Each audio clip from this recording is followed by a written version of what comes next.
The inside scoop with Alex and Jeff.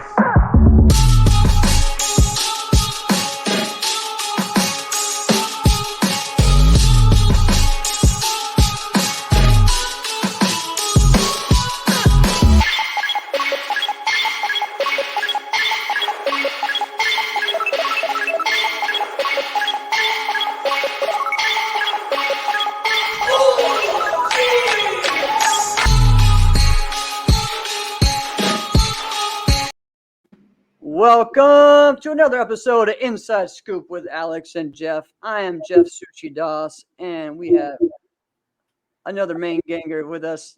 What's up, Angel? What's up, man? I'm back. What's up? What's up? All right. So, all you guys listening to the pod, hope you guys are doing well, having a great week. This is always fun, us being right in the middle of the week, because we're all into it, right into that middle of the week, knowing, seeing what everything's going on. Angel, how is like being a teacher right now, man? Oh man, listen, let me tell you something. Right now, I'm still in my polo from work. Actually had an open house tonight. So when you texted me, I was rushing to hurry up and get done. So today I worked 7 to 2 was like the hours of like when school started. Then as soon as I got done, went home, got my clothes ready for this open house, and went to my karate school, taught, left my karate school, went straight to back to work, had to do open house with the students and their parents, and then Wow. now I'm right back here. So Yeah. doing good though. Right now, we on Hispanic Heritage Month. Woo! All my Awesome, man. all my Latinos and Latinas were out there. So it's kind of cool though, man. I generally just love my job. So just interacting with the students is the best part of my day.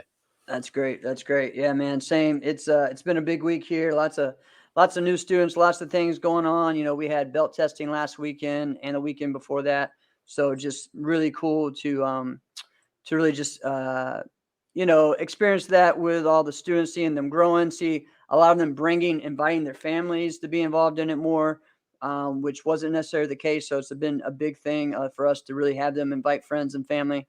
Because again, the school grows that way, but also they it's just like anything, like a lot of times, I don't know what it is, and we'll probably get into this a little bit. It's like in martial arts, like you have a friend, you'll go and watch them like play soccer or play football or something like that. But a lot of times we don't like invite our friends to come to like our belt test or our tournament or things like that. We're like, we try to stay within our own little realm. Like, this is my karate life. Then you kind of try to fit in some kind of normal life. And we'll kind of share that a little bit. So we'll kind of get a little teaser of what that's going to be like. As you and I both grown up like that, just it's just wild. It's different. Definitely. A lot of my friends still go crazy now when they're like, "Yo, I didn't even know you do karate like that." I'm like, "Yeah." Right. Like, yeah. Right. Exactly. Yeah. And so one of the things that was cool was I had all my black belts do the test, the belt test, the advanced test with them. So I'm making them not pre-test, midterm, at least twice a year. That way they are staying up to it, not just being like, okay, it's your third degree test. You only have one test every 3 years. Like, no, you need to stay up. You need to know your basic stuff. You need to know, you need to be able to do basic techniques for 45 minutes. You need to be able to do your fit test. You need to be able to do that stuff. But what's even cooler is that they feed off each other, but also now like the red belts and the brown belts and the blue belts get to see, what they want to strive for. So it's really cool. No, I definitely love that. I'm a big person that believes that you should always do maintenance tests and midterm tests. Once you get a black belt, we all hear that cliche, but it's the truth, man.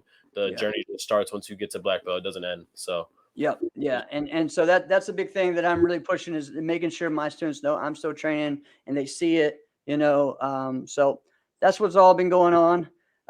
Man, this weekend is a big weekend. We're going to talk about that. We got King of New York. You said the other night, you're only 45 minutes away. So it's what are you most excited about?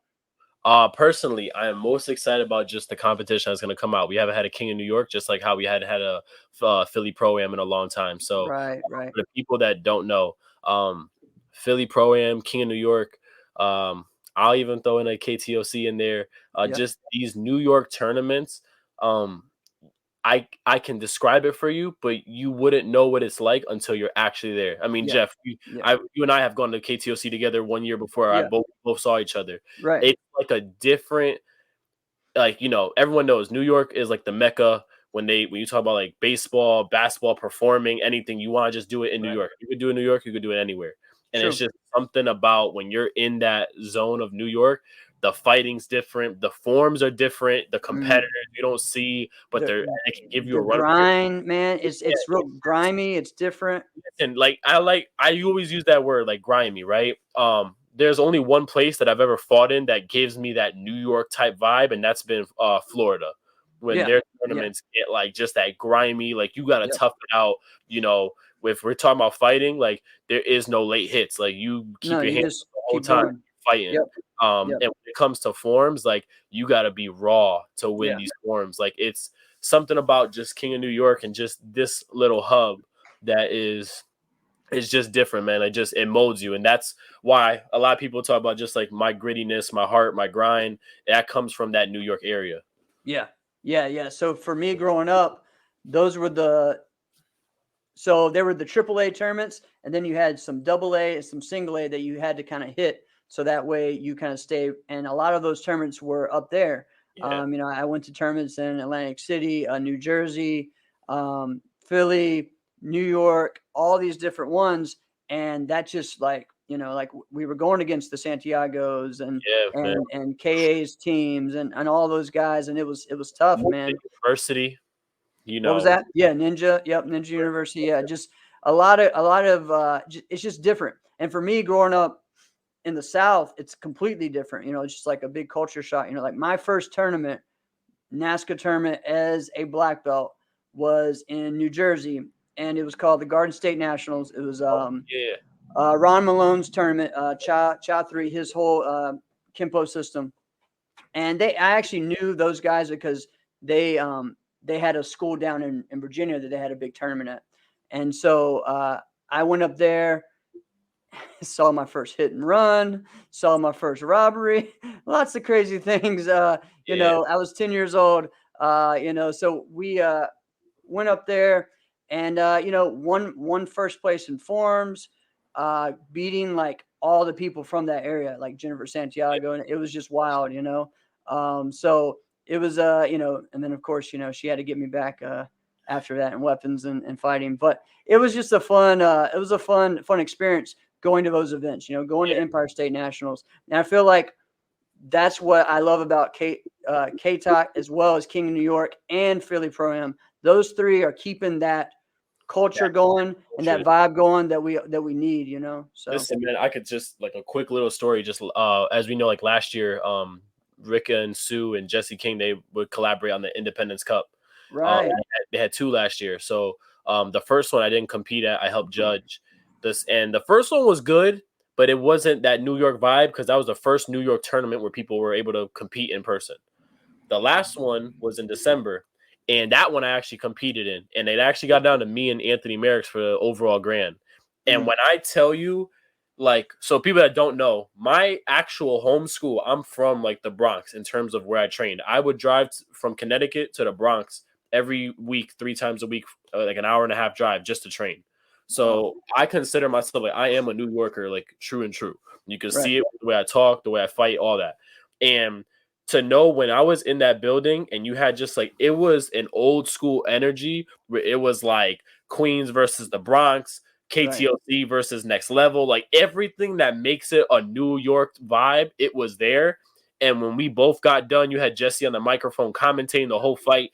You could just tell when we got done, we both, me and Ant, looked at each other. Hats off to him. He beat me by 1 that day, and he earned that win, man. But we both looked at each other, and he was like, "Yo, this was different." I was like, "This is why I love fighting in New York. Like, there's just nothing like this. You have Akin Williams as the center. Like, it's just nothing like that. It's really cool. Yeah. I love it up there, man. Just the vibe. I don't like the Sunday tournaments. That drives me nuts. But But this year. Yeah, this year it's on Saturday, so that's good. Jesse helps out. But you know what, man? We all don't like Sundays because I'll be honest, I don't like Sunday tournaments. Sometimes why I don't compete as much in my area just because it's a lot harder for me to do it. But Jesse is one of those people that he listens to the people and he gives them Yeah. what they want. It's a true Right. customer service. Yeah. Yeah. It's awesome, man. I love it up there. The vibe's going to be great. I don't know about some predictions. I don't know who's going to show up. I mean, I love how his advertising he's been doing, his marketing. There's going to be so many local schools really, really pushing it. So I'm not sure. If I can make a prediction, just because I know this area, I won't say like who I think is gonna win. Like there's some divisions I think I know that are gonna be some people that might be locks in there. But I just say overall in general, we could just say like let's say stables, right? Troy Ben's school is gonna come out and show out. There is absolutely no doubt. Ben's VMA will show out. And I can't wait to watch them. I can't wait to watch Tyreek, Aaron Dorsenville, Soka. I like Aaron, man. I can't wait to watch everybody from there get out there. Is Josiah still competing? Yeah. Josiah still trains. I can't wait to watch Josiah get out there. Man. Boy, man. So I can't wait to watch Ben's VMA get out there. We know next level, it's a next level tournament. They're coming full throttle. So just the whole gang, everybody's gonna be in there trying to show what they got. Johnny Tension's gonna be out there. We're gonna see that. When it comes to the form side, we're gonna see Joey Castro, we're gonna see Amber Rutherford. We're gonna see just the Juan Khan system is gonna be in full effect. From Danny, from Santi to Maddie to Isabella, from Paul Mitchell. We're gonna see them without doubt. We also know the other schools, Leclerc's is gonna be in their full force. Right. Philly Tamco Martial Arts gonna be in their full force. Another school that's like slipping my mind right now. Oh man, I just had it, but what was the school? Oh, we know Cam Dawson's gonna come out there and show his support. Maryland's Best Martial Arts School is gonna be out there showing their support. Like I said, man, that is just that type of tournament. Now, what I love about Jesse's tournament is the way you say he advertises it and he gets the national fighters to his tournament. He does. I've seen Brayan. I've seen Junior Salientes has come all the way out to his tournament. I've seen McGlitchley from Ireland be there.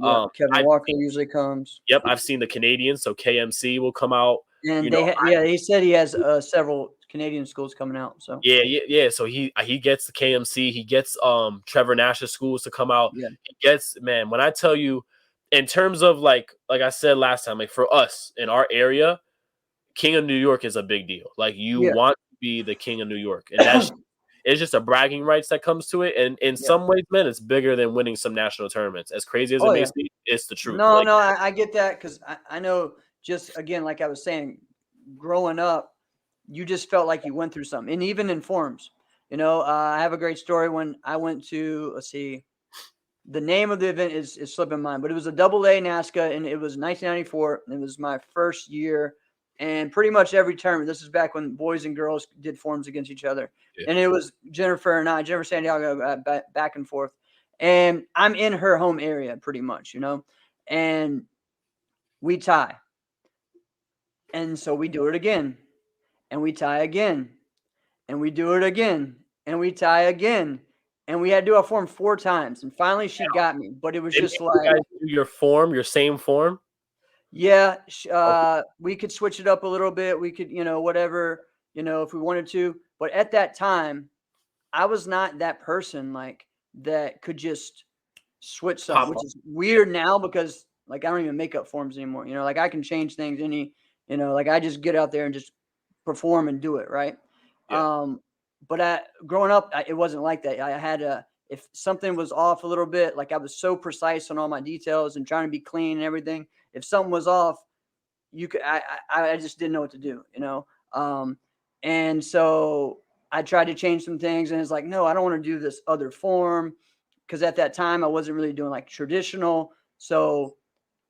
The forms we had were like American freestyle forms, so they're a little different. So like the ones, well, you've seen some maybe at Sean's with the with the AFK. So they're a little different, and I just wasn't sure what to do, and so I just kept going and trying to get it better and better and better, and man, it was just wild, just the energy around that ring, because everyone loved Jen, but I had been competing there, a good amount. And so it really just showed me like, and I really earned Hector's respect, Yeah.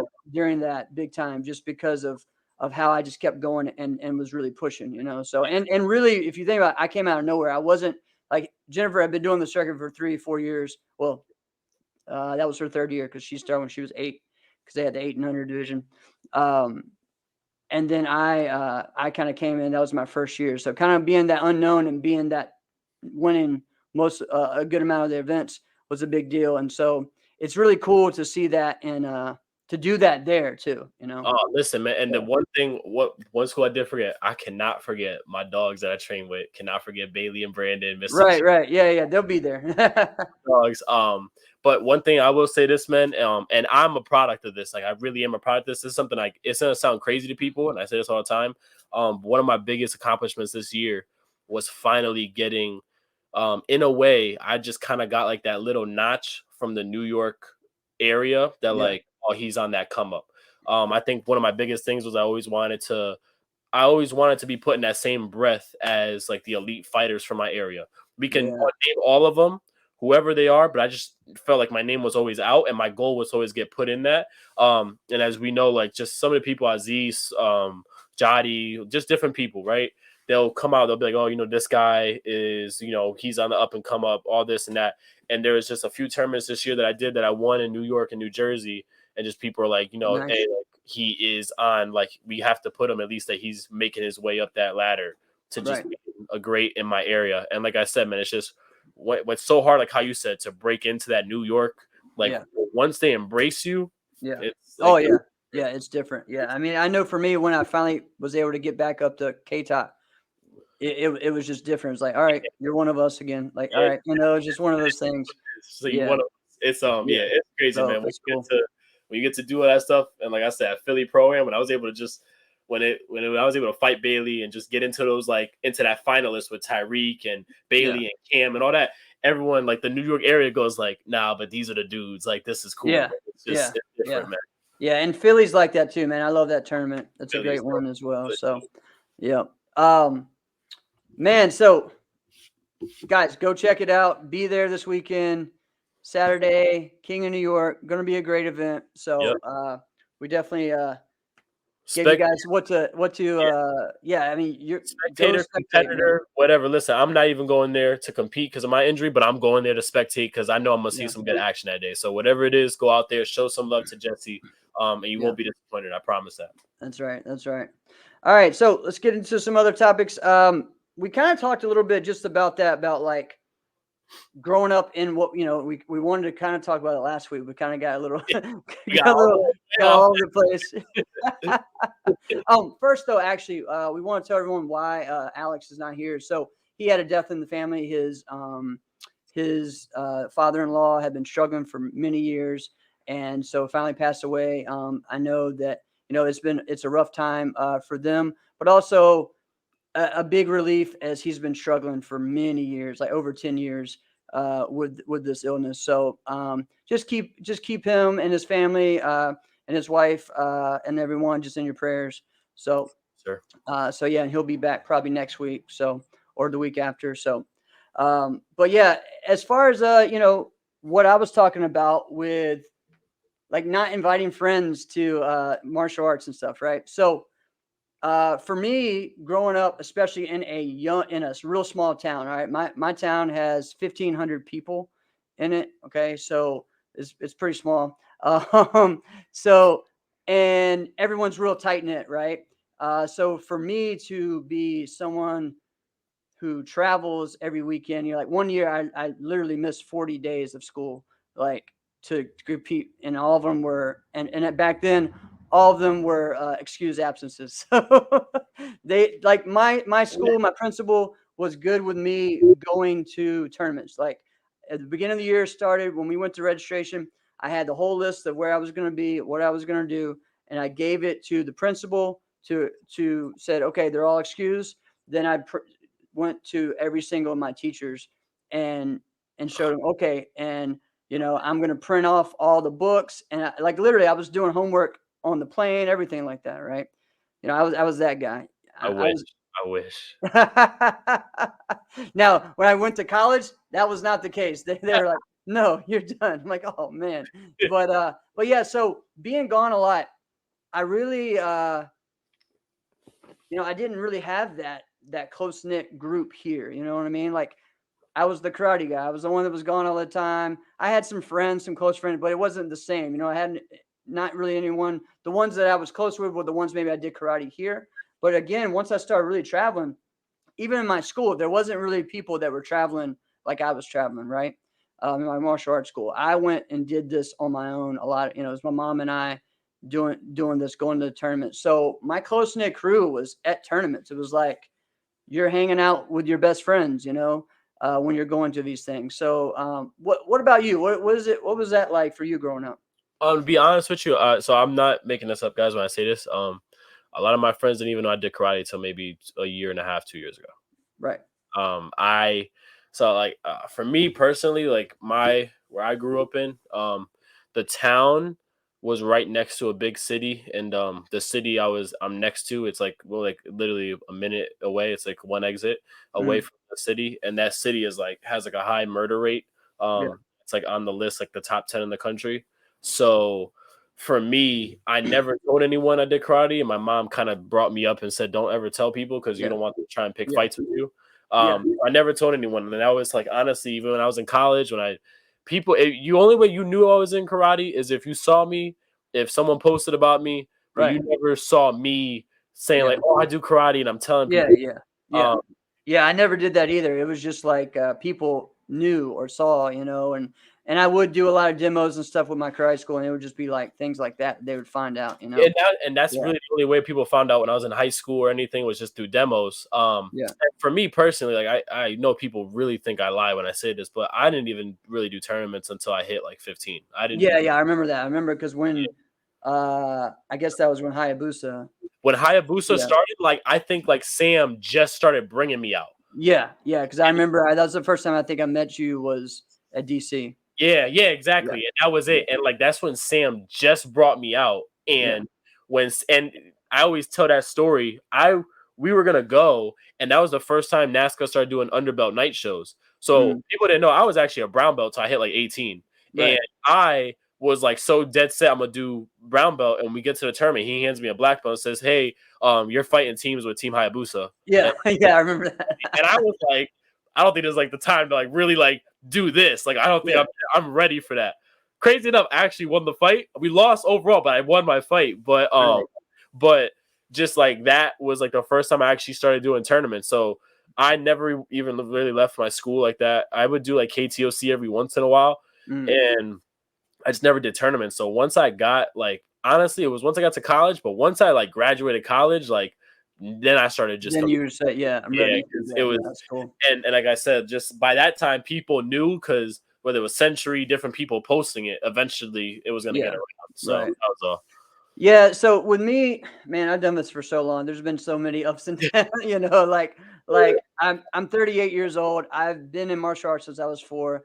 I started competing. Like my first tournament was a national before there was NASCAR PKL tournament Oof. in 1980, which was I think I was 5. So it was just and I've just been doing it ever since. And there wasn't really a time. There may have been, I think, 1 year the least tournaments I might have done was 3 is what I can think about, and those are all 3 national events. It was like Charlie Lee's, Bluegrass, Diamonds. Yeah. Wow. Like I did, and maybe I did one more. I did Preston Rogers tournament down here, Okay. so I Oh, didn't like do regionals or anything. Like I went to all the big ones or the big yeah. ones, and that was it. And that was the least amount of events I did probably ever in my life in 1 year. So just being so heavily involved, in this, there's so many great things that martial arts does for you, but also there are some things kind of like what we said, like for me, feeling, I never thought I was going to stay in this hometown, right? I was like, all right, I'm never around here anyway. I have maybe 1 or 2 close friends. Um, I'm going to go somewhere else, teach martial arts, or I'm going to go and do another job or do something else. So being here was really different. It's kind of like I'm staying in this town that I don't really have that tight knit group. Right. So, that kind of part is somewhere it's very hard for me. So one of the things, as far as what I've been telling you guys about, I have a mastership coming up for American Freestyle, which there's certain things that you have to do, lots of crazy tasks and accomplishments you have to do that are wild and crazy. I have to, in a couple next week, I need to spend like 3 days in a wheelchair and stuff like that. So yeah, so lots of different things like that to do, right? But one of them is just like a personal challenge for yourself, a personal goal. And I had a lot of things going on because I wanted to get back into competing. So that's one. And, I want to be on stage at Diamonds. I really want to win, but I have to put one step at a time, right? So every time I go to a tournament, instead of like, I'm going to win grand. Okay, yes, that's the third goal. You know what I mean? Like, I got to win my division first. Always. I got to make it on stage first. I got to, one step at a time. But the other one was something that I had struggled with for a long time, and some people probably know, but not was my drinking. And so it's been 10 months today, actually, that I have not had, which is wild. Yeah, 10 months that I haven't had a drink. And that's a big deal. The first drink I ever had was at a martial arts tournament. And so again, as a martial arts instructor, I tell, hey, join this. They're going to keep them out of trouble. And I think that's true. But I also found you can also find trouble anywhere. You know what I mean? And this is just something I'm not trying to. I don't want to like glorify it or make martial arts tournaments seem bad. But I also want people to learn from this. You know what I mean? From what. So like when I was 15, I had my first drink and probably something else at a tournament, right? What's crazy is that 10 years later, one of those adults that I was hanging out with, that I got a drink with, got arrested for child molestation and just wild stuff like that. We should have known that, thinking, okay, why is this adult hanging out with, getting all these kids drunk? We didn't know any better. There's things like that we need to be more cognizant of. Like tournaments, having things for the kids to do, like especially the teenagers to do, is important. Because if not, they're going to be running around the rooms doing crazy stuff like a lot of us did. So that's just one thing. For that. I don't know if you've probably haven't seen this, but you or experienced the same thing I did, because I grew up doing this. Like you said, you kind of started later on. And I know from what you said, you don't drink or do all that, which is great. And I love that. I wish I, would have went through that. Yeah. But seeing some people go through that in martial arts, I don't think it is as prevalent now, but I don't really know. What do you think as far as for kids and stuff? So this is gonna be like a little deeper on why I didn't compete as much. So Sam made the decision that I wasn't gonna compete as much. When he was, Sam was hitting that circuit hard, like early 2000s, like late 2000s, like 09, 08, and then 2010, 2011, 2012, 2013, he was going. Like, right. The reason why he didn't let me compete was because he saw our juniors, that they would get drunk, they'll be into stuff they shouldn't have been doing, partying, making mistakes, and he just never wanted me to fall into that. Exactly. And for me personally, the whole not drinking thing and not smoking and not doing any of that stuff, it comes from two different parts. The first part is personally just because in my family it's been an issue. It's something that I've seen take control of just some of my family members' lives, and it scares me because I know how susceptible I am, that I can easily fall into that. Just because it as much as people don't want to say this, alcoholism is a genetic trait. Like, it is considered a genetic trait, and I am very susceptible to fall into that. The other reason why, and here's the deal, here's the other end, but then you also took it and made the choice not to do it. So it's both. It is there, but you still have to choose to like make that change and not let it, happen. Definitely. And for me with the drinking thing, the other reason why I don't do it, and this is gonna be, when I say this to everybody, they laugh and it comes off as a very childish or like dumb reason, but I believe it because it always goes back to me making that choice. I truly believe I am not that good that I can just have a drink, I can do drugs, I can do any of that stuff. And in my mind, one drink sets my abilities back halfway. Right. And in Exactly. my honest of mind, I'm not even that good. I just work really hard. Like I Right. really believe God did not bless me with no talents. Like I don't have like this super fastness, super strength, all these other Right. things. Like, I don't have that. I just work really hard and I build Yeah. myself up. So one drink cuts all that away.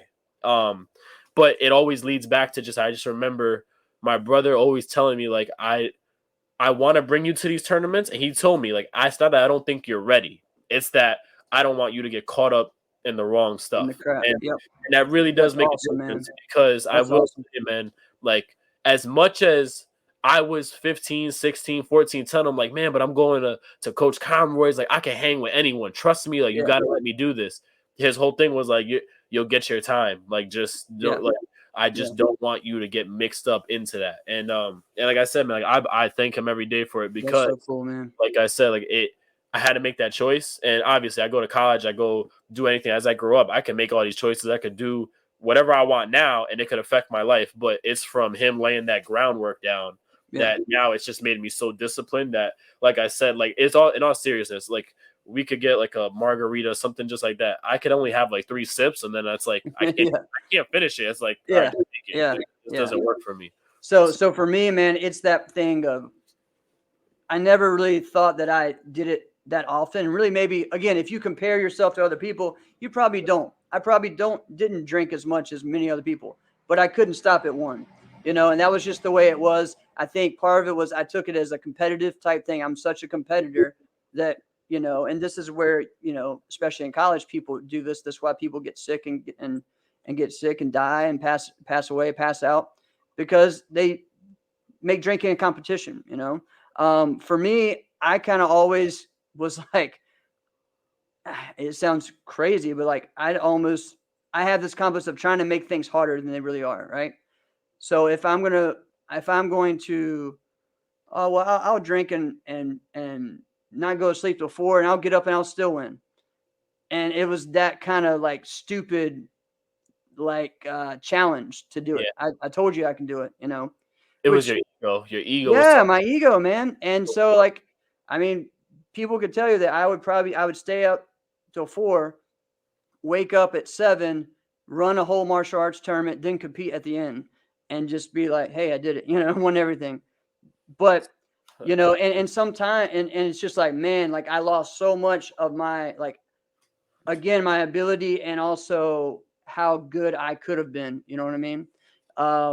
Not just in that, but in life too. Because anytime that maybe relationships or things like that, or even stuff with my family, I would go and do that instead of talking, and I found myself doing that, and doing different things over this past year. I've really learned that. I've talked to people about it, about some of the things, of there's so much. We could do a 17-hour show on this, on, my crazy life. But so much so that I didn't realize that I actually had withdrawals. Because I was like, I don't drink that much to do it. I just, but when you are drinking, when your pre-finals routine is to have 2 beers before you compete to calm your nerves, that's actually meaning you have the shakes because you're normally drinking at that time. That's not right. You know what I mean? I'm embarrassed to say a lot of this stuff because, again, I never like made it that bad, but there were times where I would have some episodes where, I'd pass out here or I'd do something crazy, I'm never that. And a lot of it's because I'm such a shy person normally. And that was the way for me to get out of my comfort zone. Right.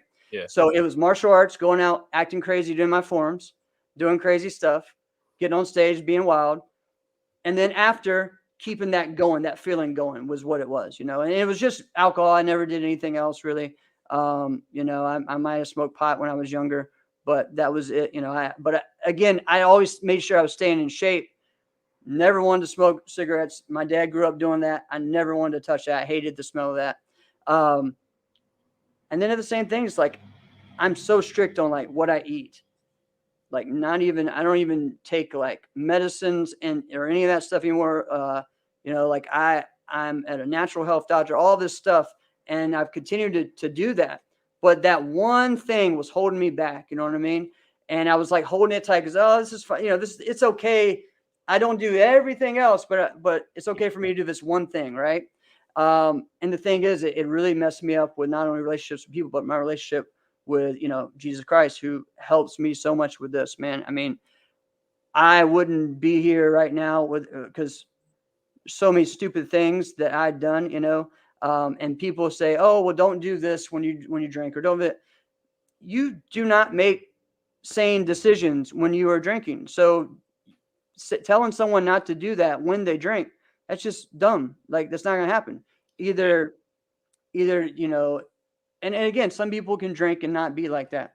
I'm not one of those people. And so I'm choosing now to make that change, and it's been huge for me.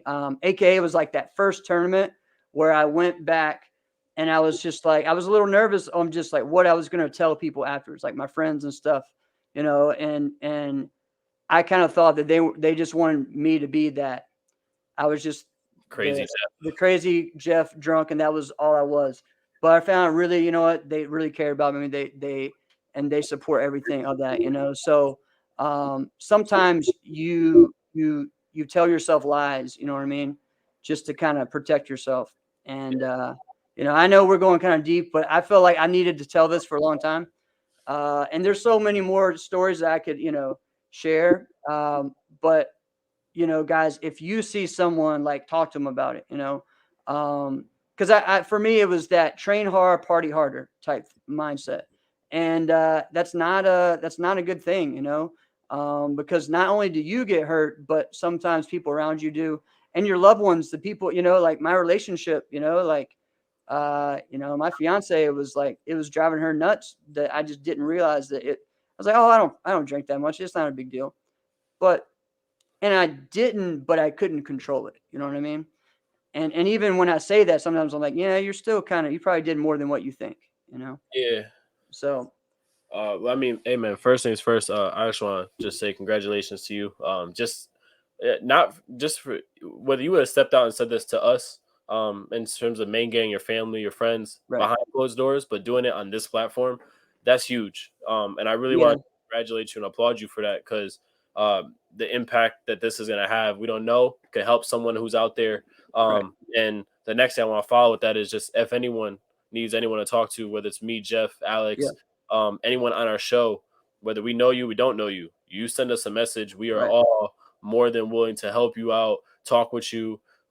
Because I like to say, when it comes to karate, we're a university, and people don't know what that means. But for me, I like to talk in my school, and I say we're a university. We're a union of diversity. And we just build that together. So we always hear that community. We all help each other. We all build each other up. And that also means when one of us is down, we help that person get back on their feet. So I really just want to say thank you to you for sharing that, because that was really inspiring. So I'll give my little behind the scenes thing that people don't know. So I might get emotional because I've never talked about it before. This is like my first time. But you're saying that you are known for, like, being crazy Jeff. I think for me, one of the things I'm known for, and not crazy or anything, is just I don't sleep before tournaments. And a lot of that comes from just like me personally. I see a therapist. I see a therapist once a week. It's not just to talk about karate, but it's just to talk about my overall life, to kind of just get things out, because I feel like with karate, we're always taught to be so strong. We have to be guarded. We always have our guard up. We're always defensive. And I feel like no one really talks to us about how to really just let people in. And that's been like a huge problem with me, is just letting people in, being able to trust them, being able to be willing to tell them information. I feel like I always have to have my back up against the wall. So for me, overall in my life, it's just I needed a therapist. I actually found this out last December. So right before AKAs, I went to a therapist. I just found myself, I was really in a rut to the point that I was just starting to really contemplate whether I even do karate anymore. do I want to just be on this earth anymore? That was more or less my thoughts, and it was getting kind of dark to a point. Right. Yeah. So all right, man.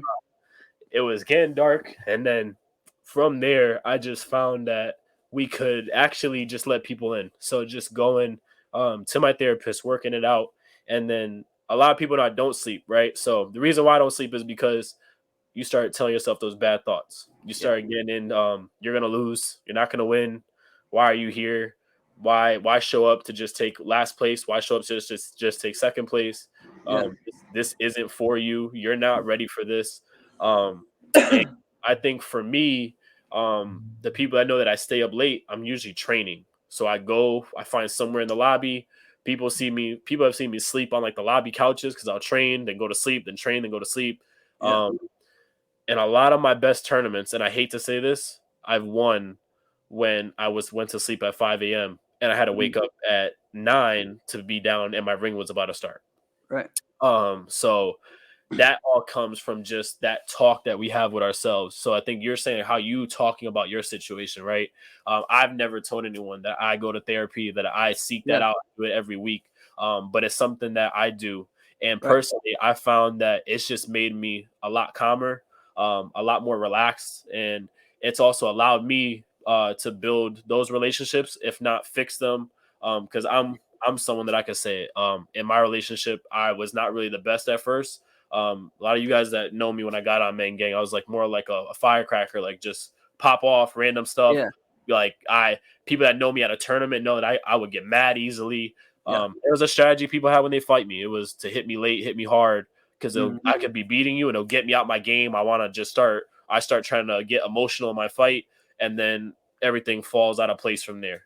But one thing I will say, man, is that just from me going to therapy has helped me be better in my relationships, not just with my significant other, but with just the people around me, with my family, but also talking and then having that support system around me. So a lot of people hear me talk about Mike Conroy, hear me talk about Sean Elliott, hear me talk about Gina Thornton, my brother, my friends just in general, Canell Lovelace. I say these names because they've talked to me beyond karate.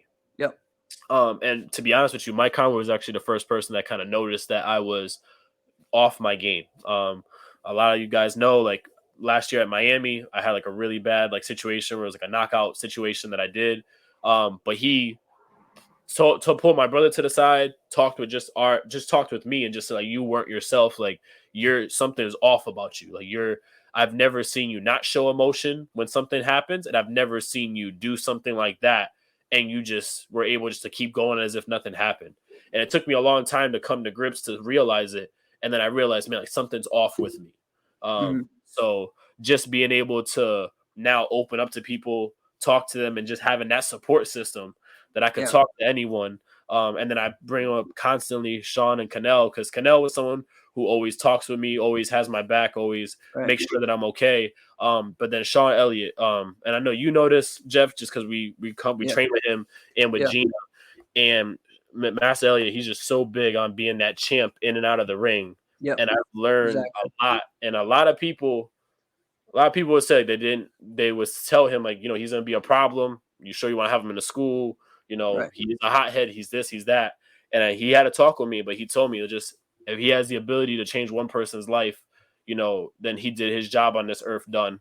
And we talk about just with Jesus Christ, with God. And for our listeners, not trying to get so deep with it, but like I pray a lot. I wear a necklace that always has the cross on it. You'll see me with it everywhere I go. And that's something I picked up from just Master Elliott and Miss Thornton, was just kind of just learning, like, being that champ outside of the ring and making that positive impact, because that's really where it matters most. So man, that's awesome, dude. Thank you for sharing that, Angel. Man, this is important stuff, and that's the same thing for me. It's like Conroy always was able to talk to me about things, that I wouldn't talk to anyone else, about, because I really didn't have anyone else to talk about. I had my parents, and I had, I had some really good youth leaders that I grew up with. But after that, it was kind of, I was trying to do what I thought would help me fit in. You know what I mean? I was always trying to find that place. And it's just like, it's okay not to fit in. Like the ones that do great things in this world don't fit in. Yeah. They're rare, and that's what that's what it takes, and my faith has always been strong, but I like always kind of I had that one crutch that it was like there's that connection, and it kind of flickered a little bit because that was the alcohol. That was me trying to push things away, not being open, not talking to people about things.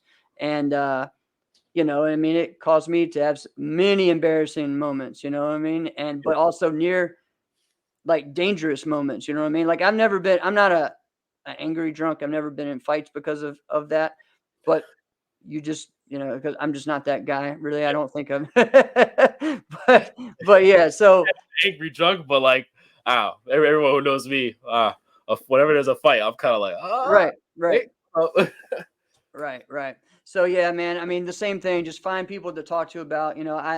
Alex actually has been someone that's helped me a lot with talking about this. In the martial arts world. really good, man. Yeah, Alex Dingman.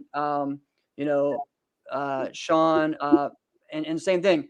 Wesley Lawrence. I'm a coach for Heartland South, and also Preston Sinnott as well. Both two great people helping me with that. Daryl Carter and I've talked a lot about this. So lots of great people.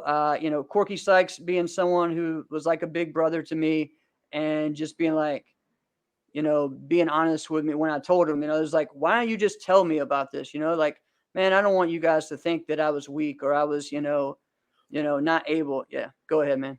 No, so you saying that, like, you just segue right to what I was gonna actually talk about. So I want to make sure I make this clear because I know sometimes like people don't understand. So people will be like, well, why didn't you just talk to your parents? You have your brother there. Why didn't you just talk to him, right? My brother knows that I go to a therapist. My family knows I go to a therapist. Right. They don't know what is talked about in therapy, but they know I go, right? My family also knows that I'm a very emotional and then high-strung person, just like I'm a perfectionist to the point. And with that being said, I'm such a perfectionist that it's not that I couldn't talk to my mom and dad and my brother, is that they see me in such a way that I don't want them to think less of me. And you're saying you were scared that you were going to lose like your friends or something. It wasn't more or less about being scared I'm going to lose my friends and lose my family, but now having that dim look, having that asterisk next to my name. And it took for me to go to therapy to realize that when I finally opened up to my mother, anyone who knows me knows that, like, me, my dad, my brother were super close. Like, a super tight-knit family. Yeah. Like, my dad, he's not at the tournaments, but like people always hear like us talk to my dad right when I get done competing. Like, he's like one of the first, him and my mom are the first people I call. Yeah. But everyone also knows, like, my mom is the backbone of this family. Like, without her, our family doesn't even like work well. So for me not to tell her something is like huge, because I go to my mom about everything, because I know like we just think the same. We always have like the same thought process, right? So just more or less, like, I want to just let people know, like, you may be worried about how your family is going to perceive you. You may be worried about how they're going to take in the information. Know that the people that love you in terms of your family, in terms of just who you are, they love you genuinely. Right. Whoever your family is, whether that's your mom, your dad, your brother, your sister, grandma, grandpa, whoever it is that you hold close to your heart, they love you like unconditionally. So once I came out and talked to my family about this, it was like all hands on deck supporting me, right? Yeah. And like someone who knows, like Jeff, like you saw this at AKA, right? Yeah. You saw as soon as I got done, like I won my division. I'm in that mode. As soon as I got done, I ran, gave my brother a hug, gave Master Elliott a hug. Yeah. And then everyone saw, like, everyone sees like I'm so tough, I'm so big, and I broke down. And I like couldn't like put the words in, couldn't talk. And it was only because it's like everyone sees you one way, and then it's like, man, if only you guys knew that was a tournament where I'm up till 6 a.m. Like, I had so much going on in my life at that time that it's like that win wasn't just because I won the division. It's like I beat more than just the person in the ring. Like, I beat all those demons I had to go against. And I think when people see that and then they understand it, that's where it's like, talk to your family, talk to the people around your friends. Like, once they know, all hands are on deck. They will support you. They will love you. But it's always the toughest part is taking that first step.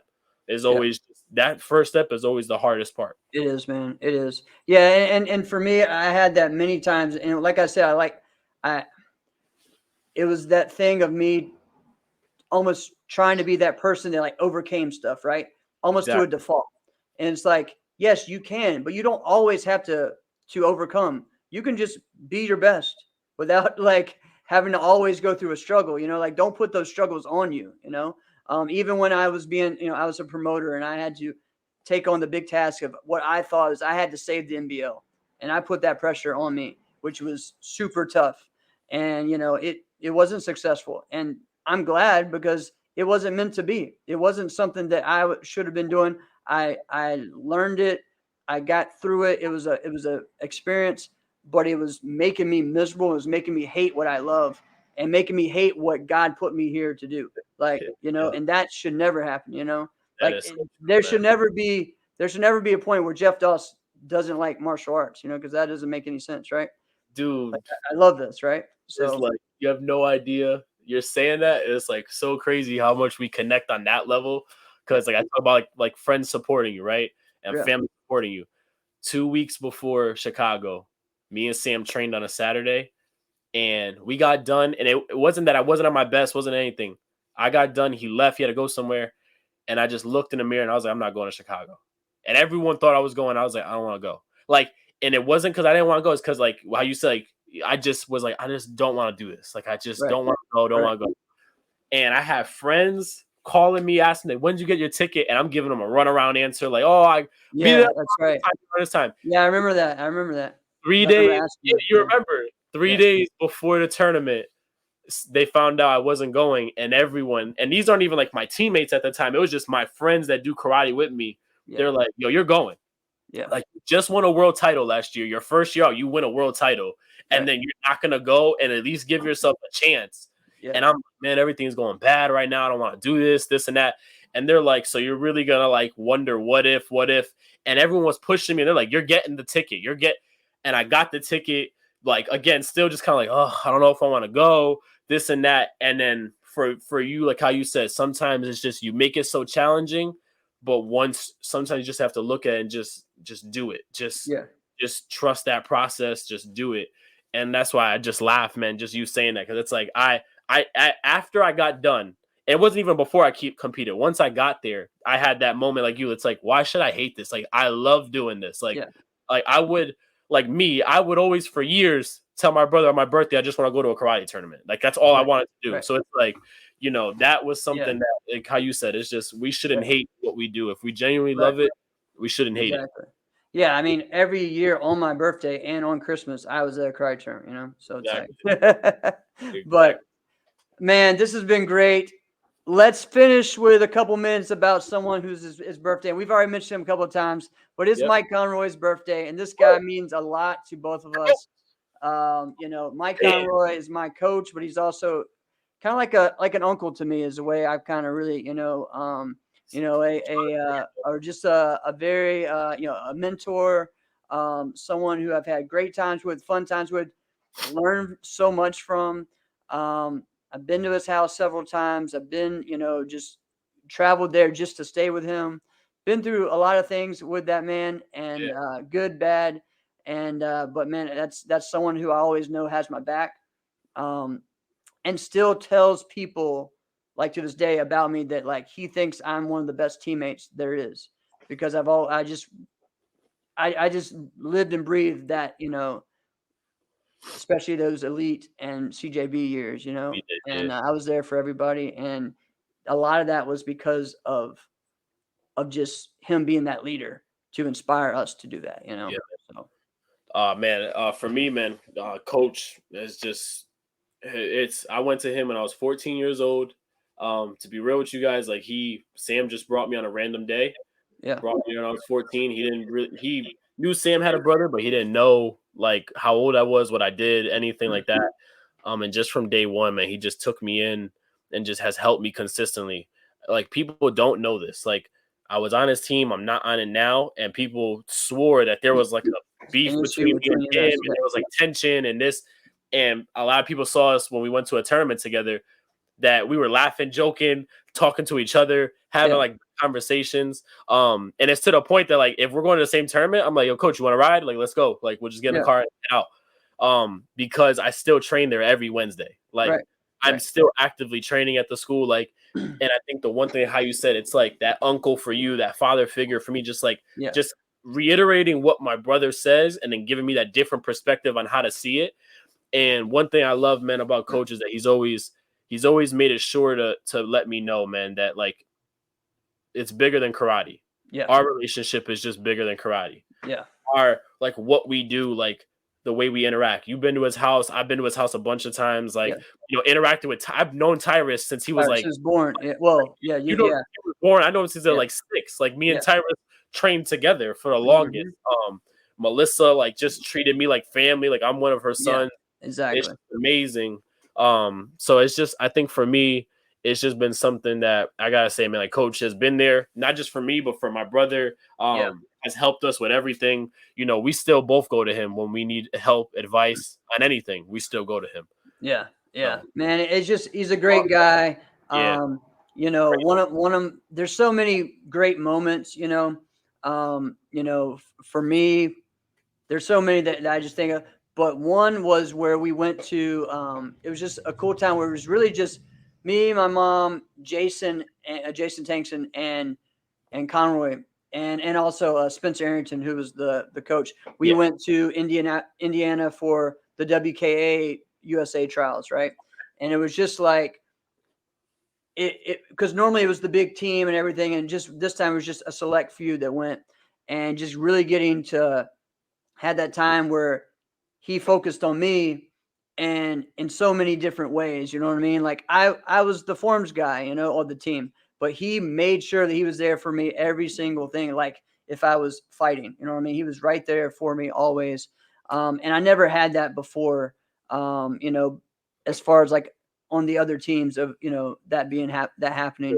One other person, who was Wilburn Keene, who was actually the coach before Conroy took over, who was Dottie White's instructor. Okay.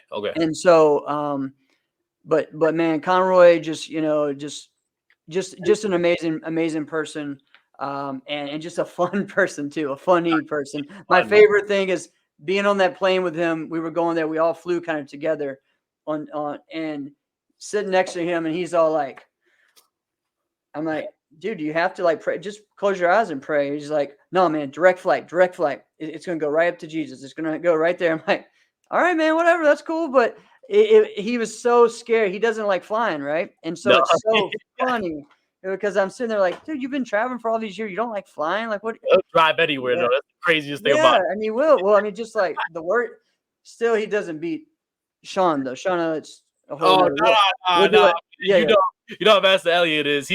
Oh my God! If he had a car that could turn into a boat, he will go anywhere. It'll be done. Yeah. Oh my God, it's wild. But yeah, man. My funniest story with Coach Conroy was I think about like 2 years ago now. When we were doing the VFTs, right? Some of our teammates that did VFT, we didn't come out with the win, so it was mandatory. We had to have practice on Sunday. Oh, geez. And it was me, Julio, John, my brother. Who else was there? I think Drew was there. I'm trying to figure out if there's anyone else. I think Kira. Like, we all were there. And I'm telling you, he put up a Zoom. So then we had Dwayne, Kayla, and Sam Gagnon on, and Michael Macri. And I swear to you, we would do Zooms. And I think like our warm-ups were usually like 30 minutes, about that. This warm-up was an hour and a half. Yes. And I'm like, we're just dying. And we're like, and he gets done. He walks over to the computer and he goes, all right, you guys are good to go. We're done. Ended it, right? And we're all walking off. He goes, what are you guys doing? We got to do drills now. And we go. Oh my God. We did drills for an hour. So now we're at 2.5 hours. And I'll never forget, John goes, hey, coach, can I go upstairs and go get the Bluetooth music? You know, can we put on some music? And coach looks at John and says, you think you deserve music? And I would look at John and he goes, we're adding 2 more sets. And we had 2 more everything. I'll never forget. I looked at John. I said, I said, you are gonna get the worst beating now from all of us for this. Yeah. And Yeah. John the whole time is like, my bad, guys. My fault. This is on me. My fault, guys. Oh, We get man. done, and of course, our tongues are on the ground. We can't move. And then last 30 minutes, all right, get your pads on. We're doing rounds. And he said, no one goes easy. Everyone should be going at each other. And Yeah. I'm telling you, me and John probably went for like a good 20 minutes. And at one point, I told John, I said, just make it look good, man. I can't keep doing this. Like I don't care. Just make it look good. I'll never forget that because I remember I told John, I said, it's like, John, bro, I was like, you're killing me here, Cap. You're killing me here. Yeah. I'm dying. But that was probably one of my, that's probably the funniest, like most recent, funniest story, man. I'll never forget that. That's Never. so funny because that's exactly how team workouts were with him every time. No matter what, we would be working out in Miami, about to go on a cruise, the next day. Yeah. And he would like add extra to it, like, come on, coach, come on, can we go to that? Yeah. Or the best part is like he'll tell you to do 5. You did 5. How many did you do? I don't think so. Do 3 more. You're just hey, don't you dare say, but I did 5. All right, we'll do 5 more yes, now. sir. Yeah, Yes, sir. Yes, sir. Oh, man. Yes, Safu. Yes, Safu. Yeah. Just keep going. Oh, man. Oh, man, this has been fun. This has been, I hope you guys, insiders, really enjoyed it. And thank you, Angel, for joining me today. And remember, keep Alex and his family in your prayers. Yes, and we will be back next week. You guys go and have a blessed weekend and a blast at King of New York. Be safe, everybody. It's going to be fun, man. Got you. All right. This has been another episode of Inside Scoop with Alex and Jeff. I'm Jeff Doss. I'm Angel Diaz. See you guys next week. Have a great one. See ya.